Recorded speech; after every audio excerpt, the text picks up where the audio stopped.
Assalamualaikum warahmatullahi wabarakatuh. Alhamdulillah wassalatu wassalamu ala Rasulillah wa ala alihi wa sahbihi wa mawalah, la haula wa la quwata illa billah, amma ba'd. Pemirsa dan juga teman-teman sebangsa dan juga setanah air yang dirahmati Allah. Kali ini saya kutip tulisan Kiai Haji Imaduddin yang menanggapi solusi yang ditawarkan oleh Rois Syuriah PCNU Kabupaten Serang terkait polemik nasab. Langsung saya bacakan ya. Solusi yang ditawarkan Rois Syuriah PCNU Kabupaten Serang, Kiai Haji Tubagus Yusuf Hudari, mengenai nasab Ba'alwi yang terputus dari baginda Nabi Muhammad SAW sangat menarik dan perlu diapresiasi.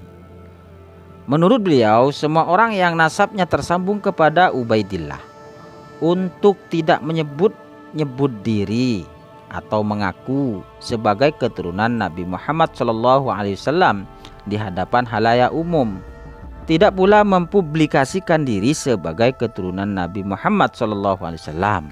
Jadi para habaib yang tersambung nasab ke Ba'alwi itu jangan lagi mengkultuskan diri sebagai keturunan Nabi Muhammad dan melarang orang lain menyebut mereka sebagai keturunan Nabi Muhammad. Ini masih ditambah juga ya. Ketika ada muhibbin mengkultuskan mereka sebagai keturunan Nabi Muhammad, itu hendaknya dilarang, begitulah maksudnya.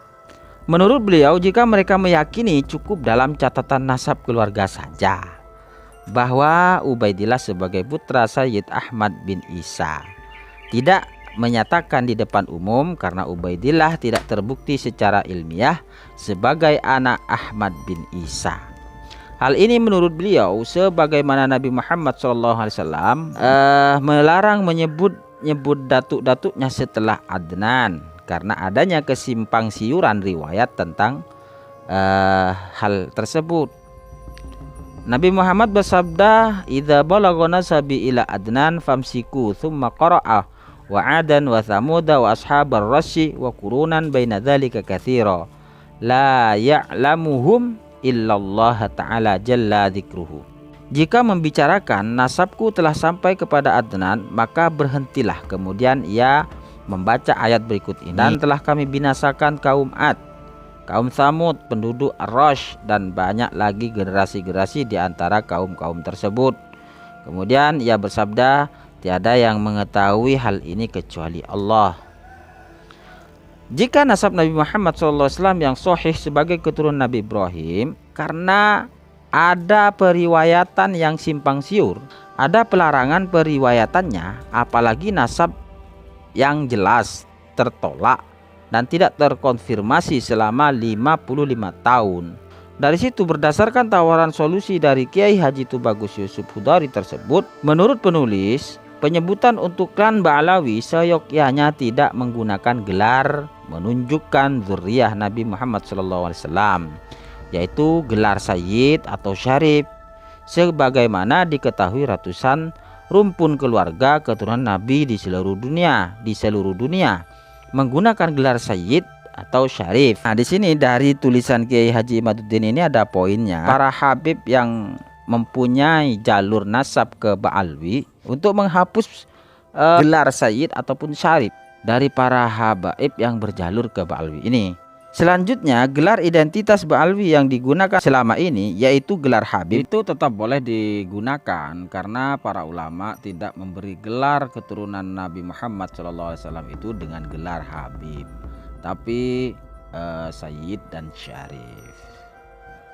Wah, ini tawaran luar biasa ini kalau seandainya diterima oleh pihak Robito Alawiyah atau pihak para habaib yang mempunyai jalur ke Ba'alwi, tentu polemik ini akan selesai secara mendadak. Insyaallah polemik ini akan segera selesai dan saya pribadi akan berhenti berbicara tentang konflik nasab ini ketika saran-saran ini diterima oleh pihak para habaib atau Robito Alawiyah. Saran dari Rois Syuriah PCNU Berarti saran yang diajukan oleh Rois Syuriah PCNU Serang ini semakin memperkuat tesis Kiai Haji Imaduddin bahwa para habaib yang berjalur silsilah ke Ba'alwi ini memang betul-betul tidak tersambung kepada Rasulullah Shallallahu Alaihi Wasallam. Jadi beliau ini memperkuat kajian Kiai Haji Imaduddin, cuman dalam bentuk saran dan solusi. Mungkin itu saja, kurang lebihnya mohon maaf. Assalamualaikum warahmatullahi wabarakatuh.